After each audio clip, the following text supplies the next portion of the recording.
Welcome to today's Ethnic Media Services Zoom News Conference. I'm Pilar Marrero, Associate Editor of Ethnic Media Services, and your moderator for today. We are also a co-organizer of all these briefings that we do every week with Sunita Sorachi and Sandy Close. The historic ruling last summer on the race preferences in higher education reversed decades of precedent, ending the ability of colleges and universities, public and private, to consider race as one of the many factors in deciding which qualified applicants are admitted. As the dust cleared in the post-decision shock, a tumultuous year in college admissions followed. Partial year data shows more applications by non-white students earlier than ever. Let's see how that is today. We still don't have the latest data. But this trend was somewhat overshadowed by the disappointing rollout of the FAFSA, free application for federal student aid, plagued by delays and glitches, which is likely to have a major impact on enrollment of students of color.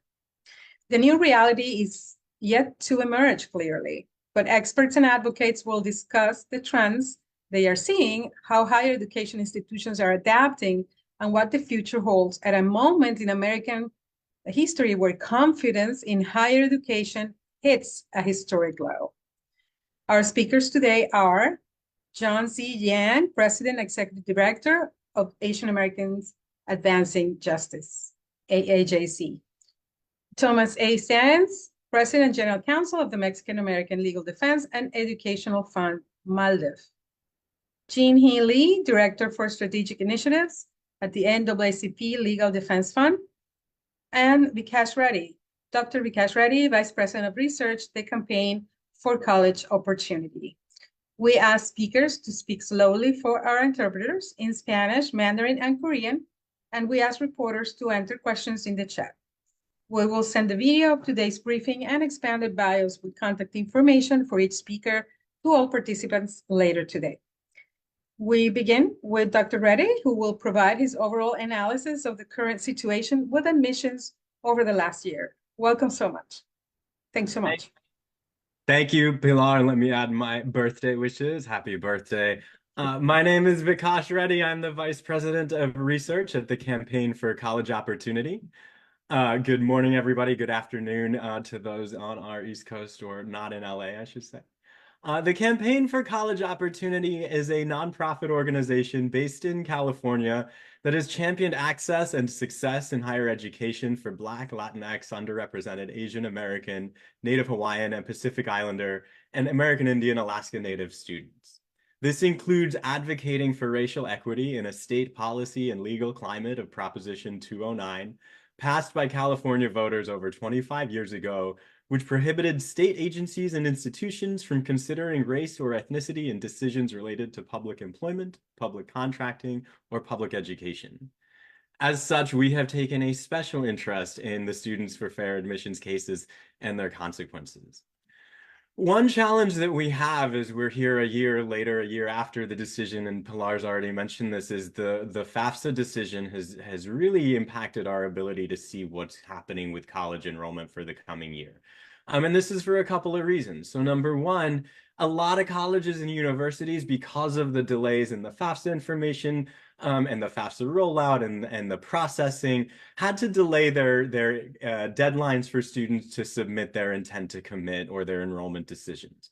And so we simply don't know. There are a lot of colleges and universities that are still trying to decide who their final classes are going to be and make their final decisions on admissions. And so we don't yet know who the classes will be. We don't yet have all of the data.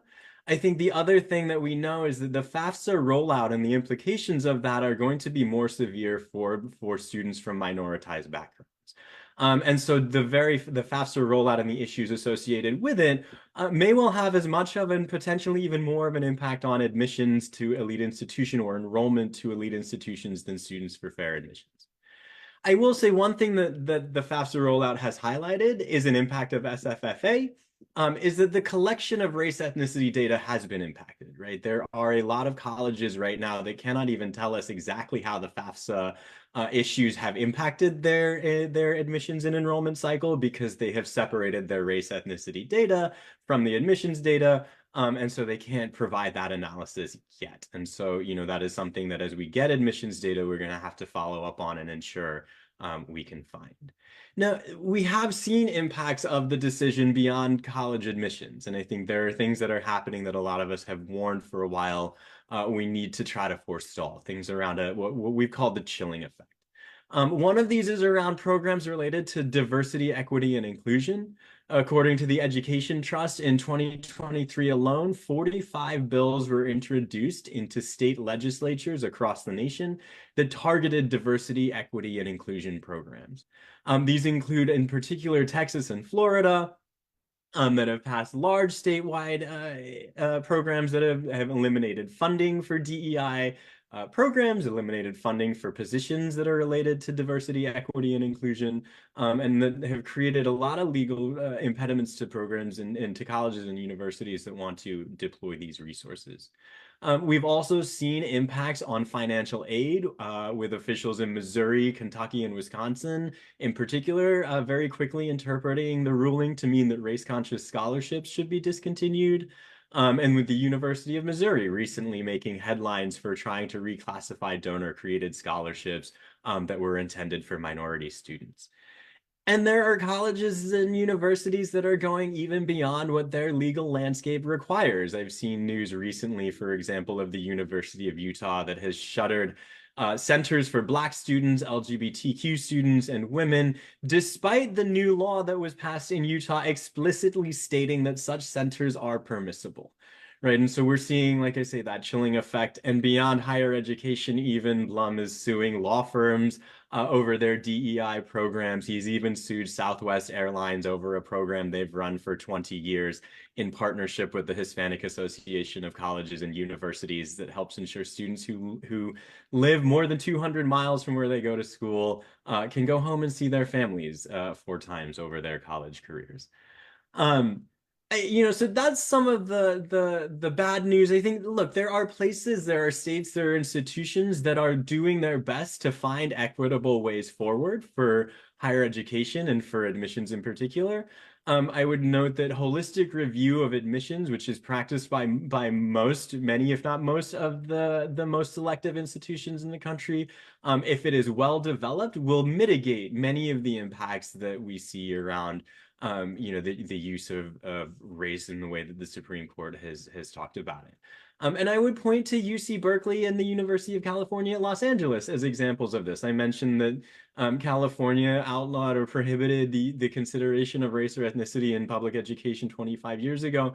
But under the leadership at UCLA of Yolanda Copeland Morgan and now Gary Clark, and at Berkeley of Femi Ogundele, we've seen some of the most diverse classes in 20-25 years come through over recent years, right? And so again, a holistic review process, and we've got some briefs on our website at the Campaign for College Opportunity that talk about how institutions and systems can implement some of these, and I'll mention that again in a minute. But there are ways in which we can do holistic review at highly selective colleges and universities that allow for a fair and equitable admissions process.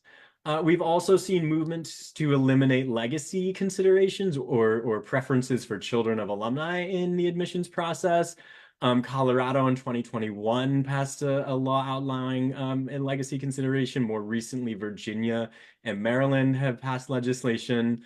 There's legislation under consideration in California, New York, Massachusetts, Minnesota, and Connecticut related to preferences for children of alumni.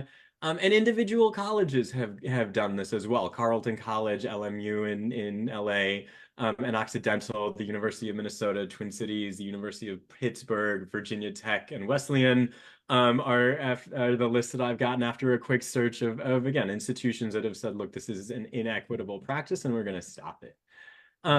I think, the thing that I'll close with before I turn to my fellow panelists is just that the moment highlights the need to advocate for policy and practice at all levels and across the educational reform spectrum. Right, and the Campaign for College Opportunity has produced a series of briefs. We have another 9 or 10 to come, but a series of briefs on race-neutral, equity-forward reforms that include access to college preparatory curriculum at the high school level, that include pathways to college, dual enrollment programs that are available at all high schools, and direct admissions programs that smooth the pathway from high school into college.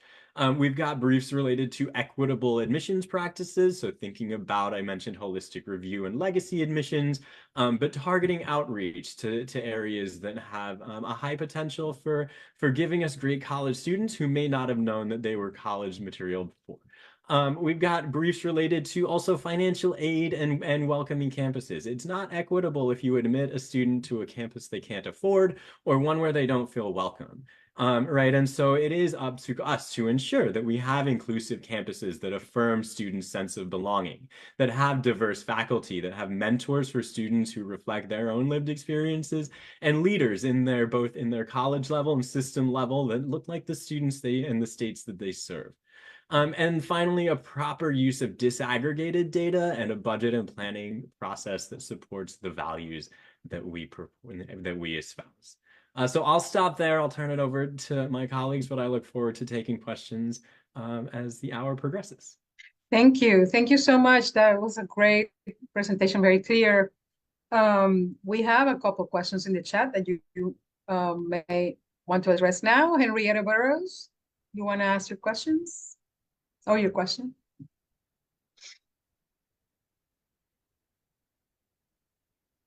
Thanks. Henrietta? Yes, thanks, Pilar. Just as there have been legacy admissions and a fight to eliminate them, I'm wondering, is there also a fight to eliminate those donated scholarships, legacy scholarships that have been relegated for white males only? It's a very interesting question. You know, I haven't seen any litigation on those or any guidance or efforts. I think at least what's been covered are things like the University of Missouri, where those scholarships are reclassed as not for minorities only. Thank you. Sunita, you want to ask your question?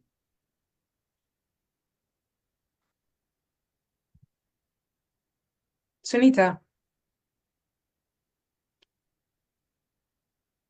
Yeah, because I was going to ask, what does holistic review in admissions look like tangibly? Great question. So holistic review, when we're talking about this, means thinking about more than test scores, more than just the grade point average, and thinking really about the context from which the student is applying. And so, you know, what does the high school look like? What does the neighborhood look like? What is their family circumstance, right? And so evaluating a student for excellence within their context and thinking about how do we look at the resources and the opportunity and how the student made the best use of their opportunity in thinking about how they, will be or how they will be successful or how they can navigate college. Right. And so there are a lot of different ways to do that. We do have briefs on the website, one that is a little more general related specifically to holistic review. And then we did also profiles with, I mentioned both Yolanda Copeland Morgan and Femi Ogundili. And so I would highly encourage folks to look at that. I think, one of the things that Femi talks about at Berkeley is moving the test information, right? And so Berkeley the UC has gone test blind, right? And so there is no longer a test score there. But even prior to that, it used to be that you would open an admissions file and you would have the students' test scores, their grade point average, their transcript. Now what you get actually is a snapshot of their high school and their family, and the test scores come late, or the score information comes later, right? And so giving the admissions reader a chance to understand the student before understanding their scores, I think is sort of the crux of what it looks like.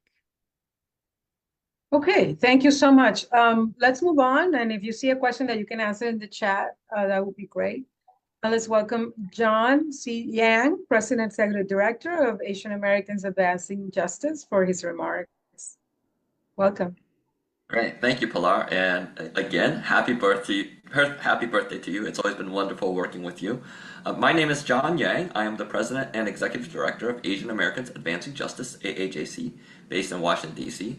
The mission of our organization is to advance the civil and human rights of Asian Americans and to promote a fair and equitable society for all. Ms. Also Yang, wanted- remember to speak slowly for the Yes. interpreters. I also wanted to express my gratitude to Tom Science of MALDEF, Jin-Hee Lee of the NAACP Legal Defense Fund. They have been fabulous partners in all of these affirmative action battles, not only in the SFFA decision and UNC decisions, but also going back to the University of Michigan decisions, the University of Texas decisions, and beyond.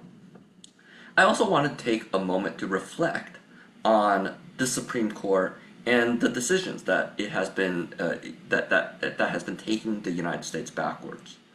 Just today, the court announced a decision that reversed 40 years of precedent and is going to deprive federal agencies of their ability to regulate based on their own areas of expertise. Earlier this year, the court has continued to chip away at the Voting Rights Act of 1965, which deprives voters, especially voters of color, of their ability to vote in a manner that is proper.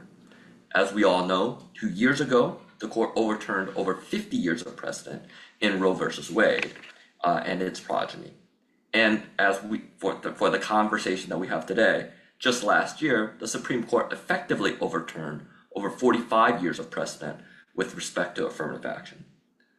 All of these individual cases at core involve individual rights and involve efforts to have structures that recognize that individuals have rights, that we have inequities in the system, and that government must play a role in fostering and ending those types of inequities.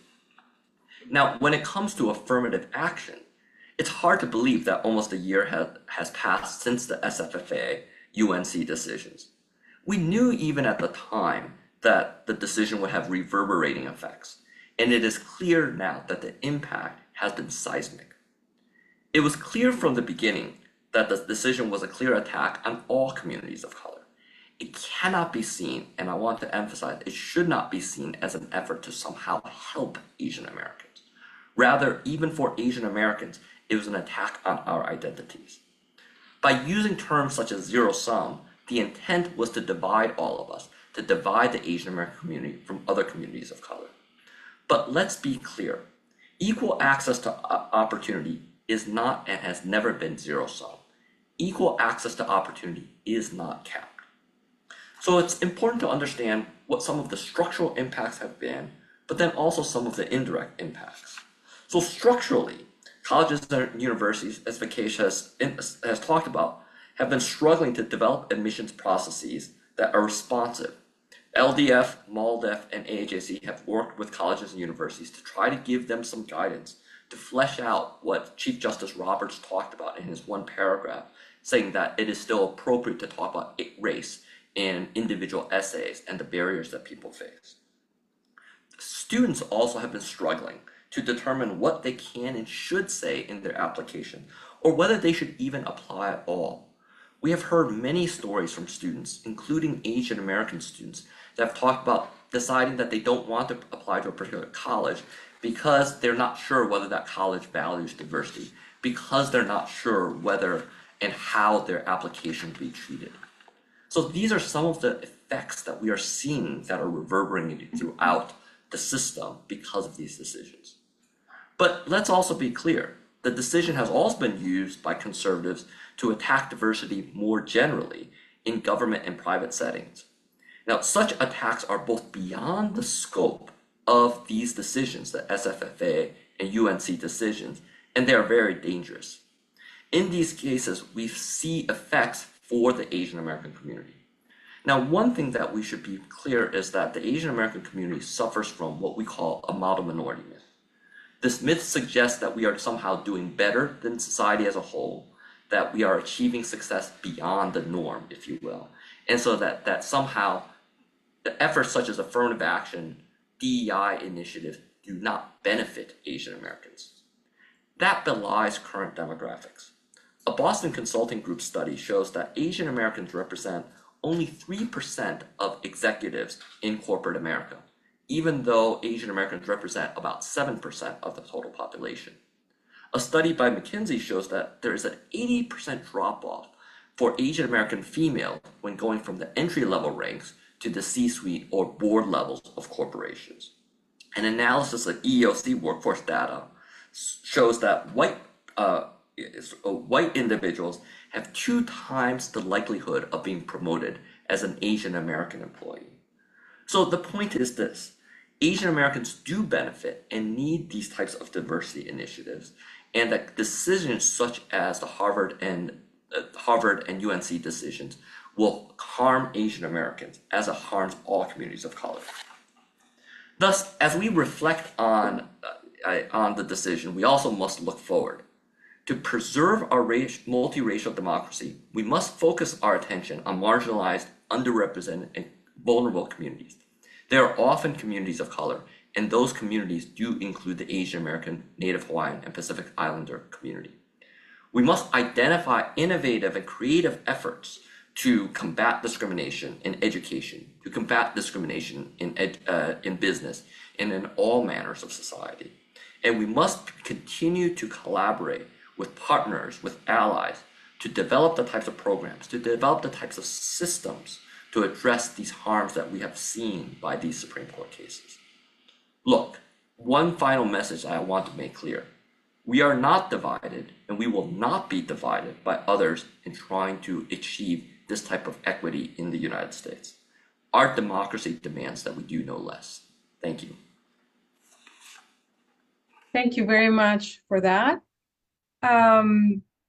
What do you make of the early data on admissions that has been talked about? And I know it's probably too soon to know what the full impact is, but we had this process in California before, so we know it goes through certain stages. What do you make of that, and how are you assisting colleges and universities in facing that situation?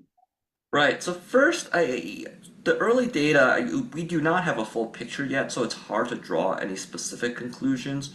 One of the things, as I mentioned, was that LDF, MALDEF, us and others have worked on is trying to give guidance to colleges and universities about what holistic admissions means in the post-SFFA UNC decisions, and to make clear to them, to make clear to corporations as well, not to pull back from these types of diversity efforts, because we do think that that's important. There was a second aspect of your question that I'm trying to remember now that goes beyond the data. If you could help me there. Okay. No, no, it was that. It was about the data, what you make of it, and what. The other piece about this data that I think we should remind people is that if you looked prior to the UNC SFFA decisions, it is hard to make the case that Asian Americans were being discriminated. If you looked at the incoming class of, let's say, Harvard University, it was approximately 26 to 28% Asian American. And we have a demographic in the United States of 7% Asian Americans. If you look at that data, then that would belie this notion that somehow we were not sort of sufficiently considered in admissions by Harvard or UNC, or that somehow our numbers were being capped.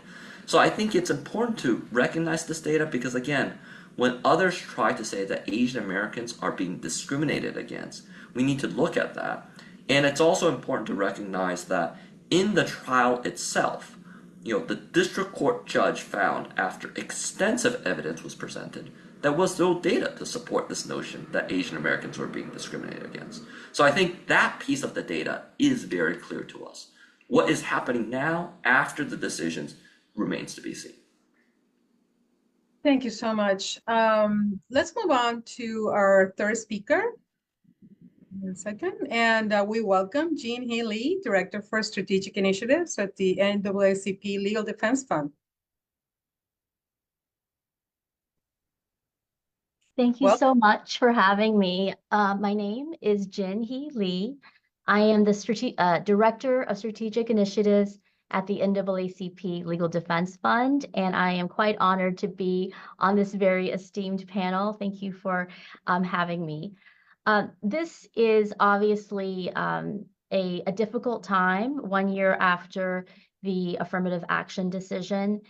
When the decision was issued by the Supreme Court, anyone who understood the legal issues involved also understood that the ruling was very limited, that it was meant to address the very limited consideration of race in admissions to higher education alone.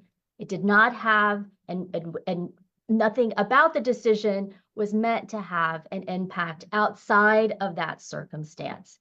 But what we've seen in the past year, the fact that there has been this ripple effect in employment, on DEI programs, in funding, and so forth, that was discussed before, is emblematic of what the entire purpose of the attack on affirmative action was about from the very beginning.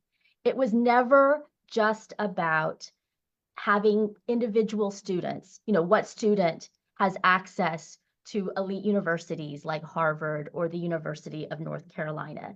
That was never the end goal. The end goal was the notion that the falsehood that we live in a world of equal opportunity, that there are no pre-existing racial inequalities, that there are no barriers to accessing educational or economic opportunities because of one's race. And if you follow the logic of that falsehood, then any efforts to redress discrimination is itself a form of discrimination. And that is the argument that we are hearing from all of these attacks on programs that are really meant to promote and advance racial equality. I think it's very important for people to understand that we're now in a time when a university administrator or a chief executive officer of a corporation is accused of discrimination because of their commitment to racial equality. That because they want to address what have been longstanding barriers for marginalized people, whether based on race, whether based on sex or gender, whether you're an LGBTQ+ individual, even disability. Because you're making that targeted attention, that's discriminatory for everyone else. And that's why what's happening right now is very important and has an impact on so many people, and especially all communities of color.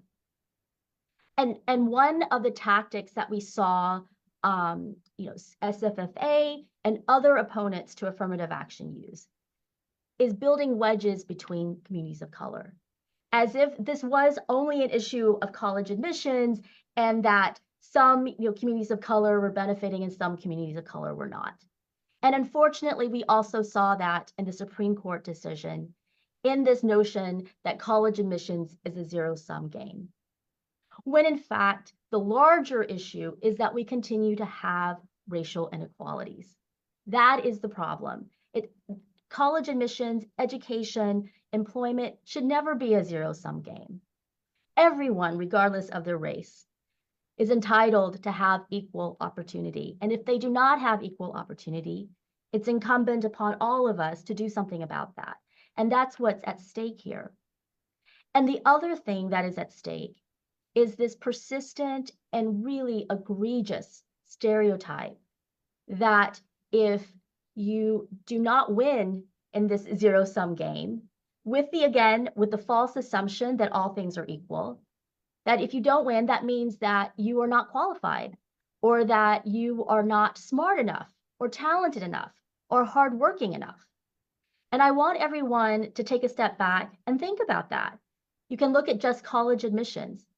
If you believe that the college admissions process is fair, and that the results leading to a university having incredibly extreme racial disparities in terms of who they admit, then what you are essentially believing in is that students of certain races are naturally more talented and more qualified to enter that university.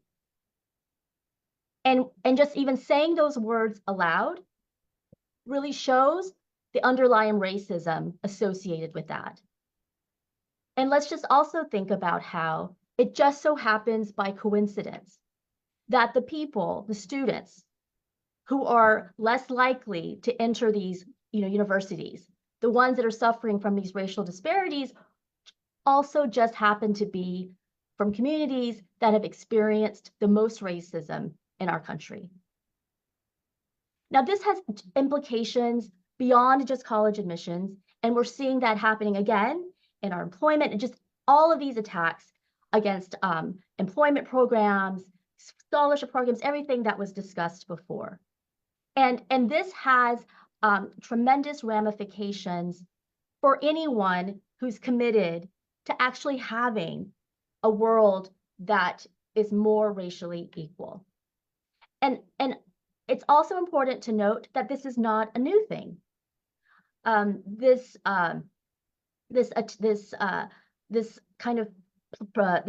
broad proliferation of attacks on DEI programs follows what happened a few years ago, which was attack on so-called critical race theory in classrooms in K through 12 and higher education classrooms. And both of these developments just happened to occur after the summer of 2020, when the entire world experienced what was the largest civil rights demonstration in our nation's history. When for a moment, our entire country, people from all walks of life, all races, all backgrounds, came together and protested in the midst of a pandemic to demonstrate their opposition to racial inequality, and specifically anti-Black racism. And it's really a response to that that has led to the so-called CRT attacks and the anti-DEI attacks, which has been fueled by this decision from the Supreme Court that was issued last year. And at the very core, and this is why it's so important to be thinking about this in this year, at the very core is the integrity and the success of our multiracial democracy. Do we believe that we live in and should live in a multiracial democracy where people of all races have equal opportunity to access the highest levels of government, of corporate America, of academia, and so forth? And that is why this is something that really should be thought very seriously about in this year, given we are embarking on an important election, both at the federal, state, and local level, that will have an impact on everyone, whether it's your school board, your state government, or whether it's the President of the United States. And these are the issues that really implicate, what kind of country we would like to see ourselves in, and whether we live in a place that is going to ignore our inequalities, our racial inequalities, and believe in this false notion that we live in a race-blind society, or are we finally going to be doing something about the racial inequalities that have existed in this country essentially since its very founding? Thank you, Neely. Thank you so much for that. You represent the NAACP. Can you tell us a little bit about the NAACP's point of view on how this will affect African-American students in admissions? Is there any impact that it has been seen as of now, or is it too soon? So as what was said earlier, it's going to be very difficult to actually have data about this particular admission cycle because of the disastrous, process of the financial aid system. And but I think what's really important to understand is that no one, including the Legal Defense Fund, ever considered affirmative action to be the only tool to ensure, equal opportunity and equal access to college admissions. So even with affirmative action, it was not equal. Without affirmative action, it will continue to not be equal. What happened is that an important tool was taken away. And because that tool was taken away, there's been a tremendous chilling effect on other tools that should be used or could have been used to advance racial equality. I would just use one example, which is really, really quite startling. The fact that many universities, including Yale University, have decided not to track data, not to collect, race data and to look at that data during the course of the admissions process, which was never required by the Supreme Court decision. I mean, that is fundamental. Every organization should be collecting race data to ensure that they're not discriminating. Otherwise, how will they know if they are discriminating against people of color, or that they might have policies or processes in place that unfairly disadvantage one group over another? And yet many universities have decided not to do that.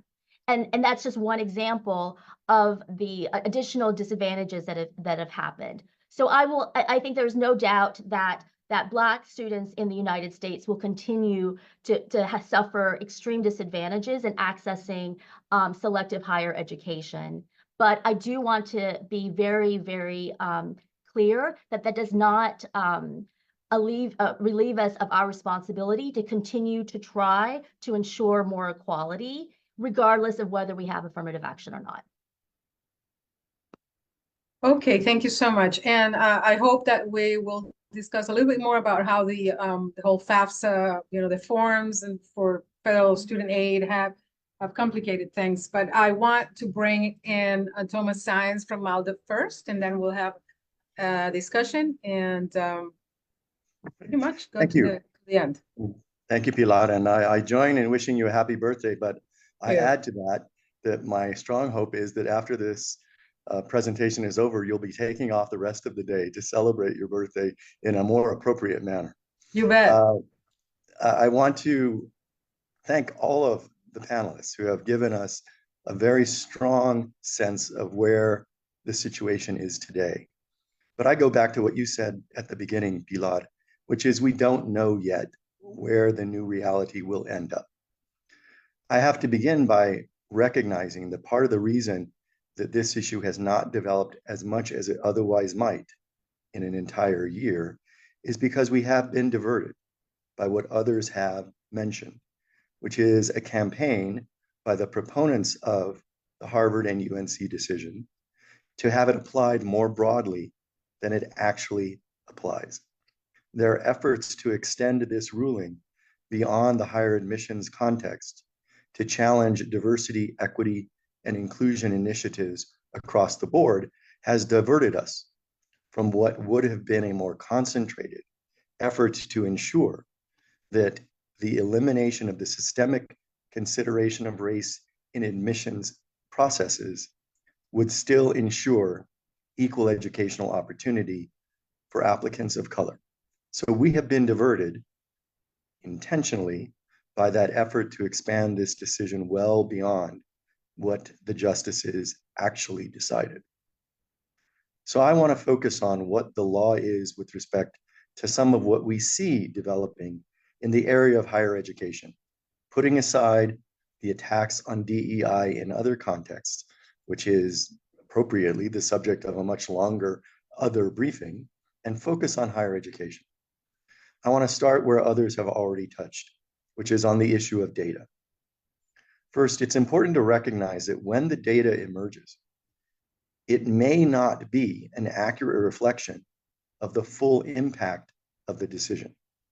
Here in California, for example, after Proposition 209, we saw too many who asserted that because Latino numbers in particular had not dropped as precipitously as they might have, that somehow the impact of Prop 209 was being overstated. That is simply false, and it will be false today nationwide as well. The reason? the increased population of Latino applicants in particular. The Latino community is a growing community. It is a younger community. So we project that the number of college eligible by age alone Latino students will dramatically increase in years to come. So that will cushion against some of the potential impact in the data in a drop in admissions numbers. It does not, however, mean that the impact was any less or any more severe or any more deleterious for the Latino community. It simply means that growth in numbers is compensating, if you will, for some of what otherwise would be a precipitous and significant drop in admissions numbers for the Latino community. Another issue to discuss about data that Jinhee just mentioned. It is wrong under the law for institutions to cease collecting data on race and ethnicity in the admissions process. I'll say it again, that is unlawful. Now, altering how you consider race, who has access to the data, who's able to view the data, and when they're able to view that data, that's a different set of issues. But failing to collect data on race and ethnicity independently violates obligations under the very same law that was used in the Harvard decision to end affirmative action. Title VI of the Civil Rights Act of 1964, and in particular the regulations to implement it, requires institutions that receive federal funding, like Harvard and virtually every other private university in the country, to ensure that they are not using criteria that have an unjustified discriminatory effect. In other words, they are supposed to evaluate whether using particular criteria for selection in admissions, in employment, in placement, whatever it may be, they have an obligation to ensure they are not engaged in unjustified discriminatory effects. Doing so requires having the data. Therefore, it is a violation of federal law for a higher education institution to cease collecting data on the race and ethnicity of applicants, admits, and matriculants. Second key point is to remind us all that the Supreme Court forbid the systemic consideration of race in admissions, but it specifically indicated that it would allow consideration of any individual applicant's experience with race and racial discrimination in the admissions process. Specifically, the Chief Justice indicated any applicant may talk about race, racial discrimination in their essay submitted for admission to a higher education institution. We need to keep an eye out to ensure that all higher education institutions are in fact allowing, indeed they should be encouraging, but they must at minimum allow the discussion of race and racial discrimination in individual applicants' essays for admission. Prohibiting the discussion of race and racial discrimination would in fact violate the law, the First Amendment with respect to public universities, and an extension of that right under Title VI with respect to private universities. So we need to guard against any university prohibiting the discussion of race or racial discrimination by any individual applicant in his or her application for admission.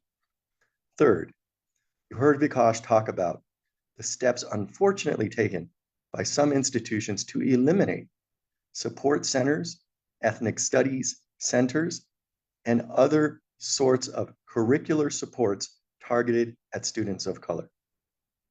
So long as those centers and supports were open, regardless of race, they are lawful, they are permissible, and they should continue.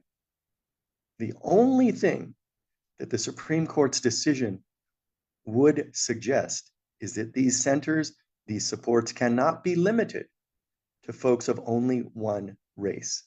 But so long as they are open to all, even if they in their name indicate they are targeting particular communities, that is not unlawful under the Supreme Court's decision. So we already have some decisions having been made that arguably violate legal obligations by overextending the holding of the Supreme Court in the Harvard and UNC decisions. Next, a little discussion about race-based scholarships, which have already been mentioned. First, we need to distinguish between pooled resources and individual consideration of race in awarding scholarships. Pooled resources means that a university can guarantee financial aid to all eligible students and then later determine to designate specific sources of funding to individuals based on race. Because the initial decision about who would get the scholarship support is not affected by race, then a later decision to take the pool of all resources and assign specific designated scholarships to students by race is not unlawful. Indeed, this is the only way that a scholarship targeted at a white male could continue to exist, is as part of a pool. Because even prior to the Harvard and UNC decisions, a scholarship where individuals were considered solely who were white males would have been unlawful under pre-existing law going back long before Bakke itself. The other thing to understand about race-based scholarships is that under the law, individual people have a race, but issues, subject matters do not have a race. So the example I will give is this. At MALDEF, my organization, a now 56-year-old civil rights legal organization, we have given law school scholarships from the very beginning of our organization's existence.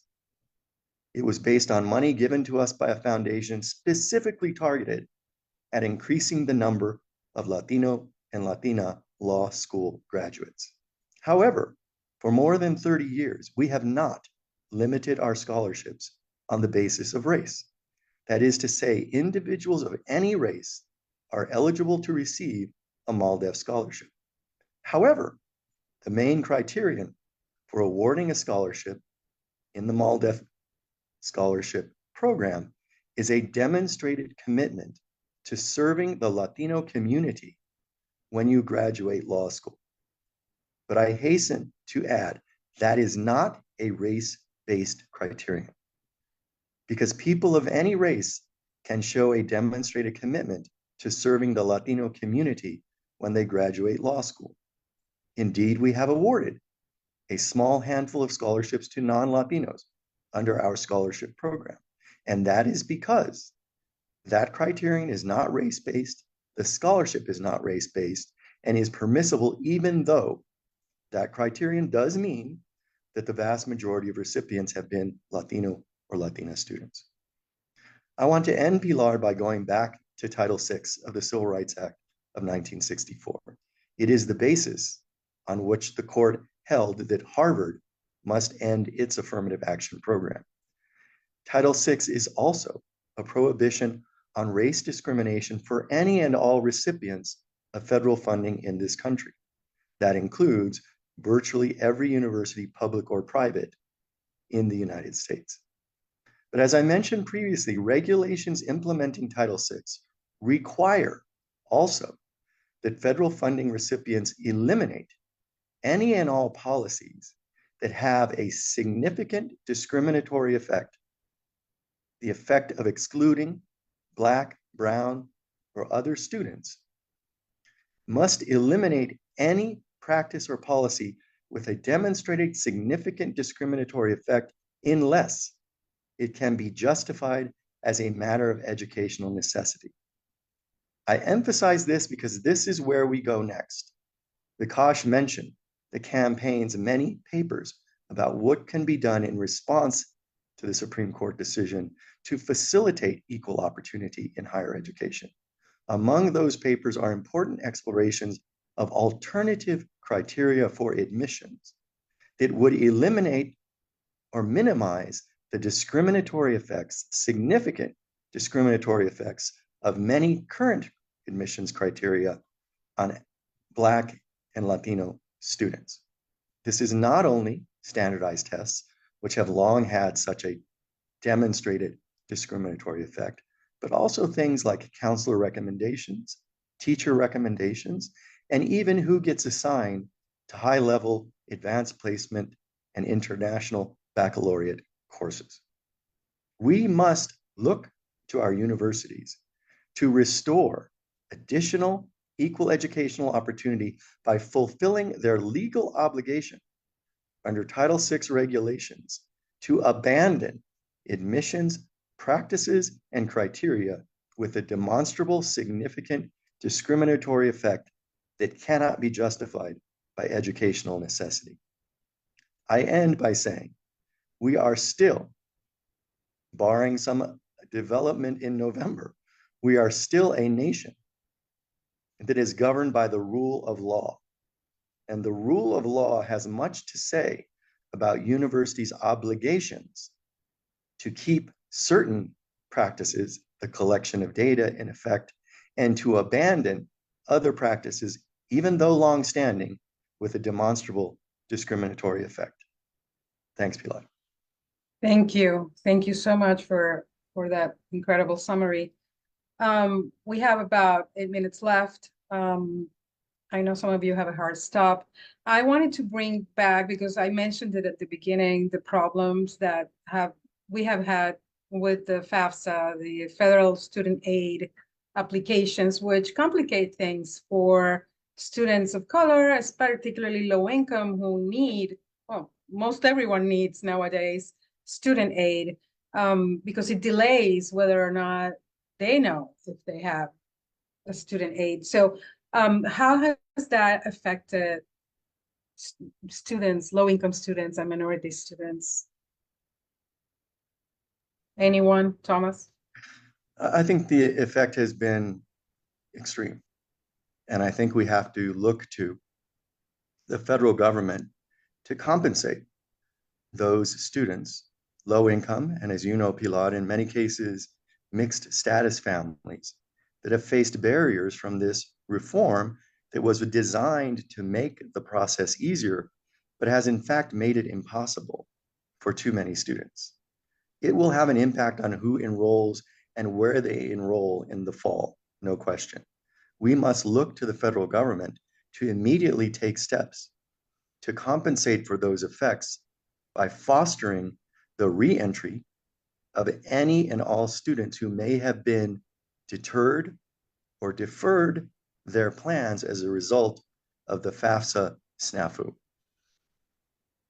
Anyone else wants to comment on that? Yeah, I'll just add that, so for any of the admissions or enrollment requirements, right, we have to think about what are the resources required to navigate that, and who are the students, which families have the resources to navigate that. And so in this FAFSA, to put it lightly, debacle, the people who were able, the students who were able to access the FAFSA and to access this were the high capacity students, the students from families that have resources, right? And so you've got just on the front end an access issue that is going to impact minoritized students more than other students, white students in particular, right? And so then you go into this delay, there's a delay on the decision, and students of color are, on average more likely to need the aid to enroll, and so are going to have to push their decision or wait for the aid. And so I think I do applaud every college and university that is pushing their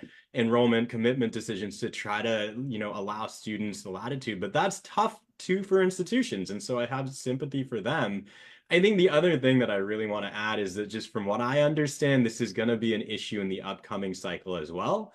That some of these issues with the FAFSA rollout and the implementation are going to plague the upcoming cycle, right? And so I think it's incumbent on institutions, on the federal government to minimize that and get a handle on this, and on institutions to continue to figure out how to move forward. I would point to, the California legislature is working on this particularly hard as well, to decouple state aid from a FAFSA requirement, but that may require students to fill out an extra state form, right? Which is not ideal either. And so we got a lot of work to do, and I think it's going to be a lot of work for advocates helping families and students to navigate this over the next couple of years as well.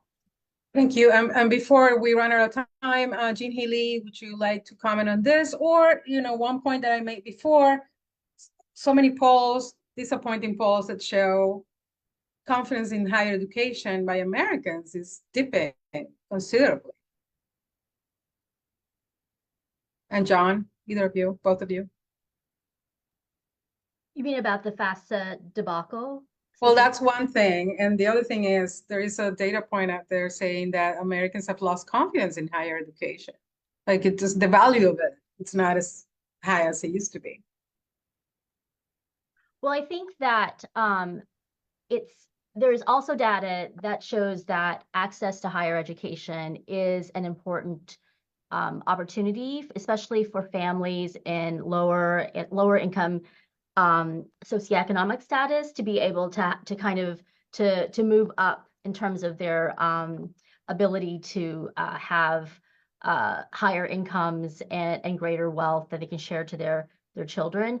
One concern though is that it's not just about higher education, it's also about employment opportunities as well. And there's also data showing that, for example, a Black person with a college degree has the same, kind of opportunities as a white person without a college degree in many circumstances. And so there continues to be, and I'm sure that's true for other communities of color as well. So there continues to be access to employment opportunities in addition to the higher education opportunities.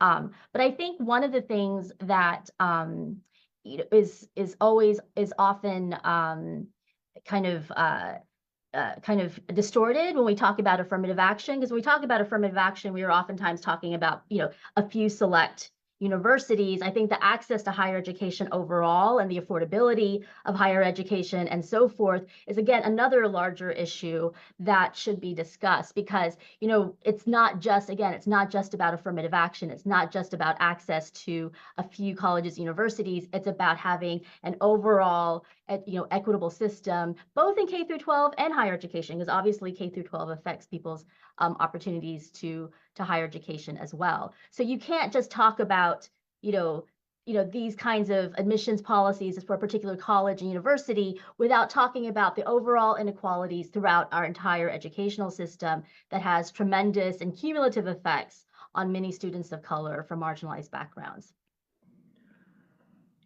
Thank you. John, please, can you close? Sure. As I think about how people are losing trust in education, I worry about the attacks against the education system itself. It is interesting to me that the same people that attack affirmative action are not coming around and saying, oh, now that the SFFA decision has come out, we should welcome applying to college. They continue to attack colleges and universities and the education and the curriculum that is being provided. That is also similar to the attacks on government and attacks on other institutions that we have. It is fair for us to have policy differences about these, but when we start attacking our institutions, and this goes back to things that Vikesh, Jinhee, and Tom all said, this goes to our multiracial democracy and how we maintain our multiracial democracy in this time where people are trying to divide us. Well, thank you, everyone. We've reached the end of the briefing. I appreciate your presence here and your explanations, and thank you for all the reporters that covered. Sandy, you want to say something? Sandy always, or sometimes says something. Just a huge thanks to these sources of expertise and experience for your evaluation 1 year later. Learned a lot. Thank you so much. Thank you, everyone.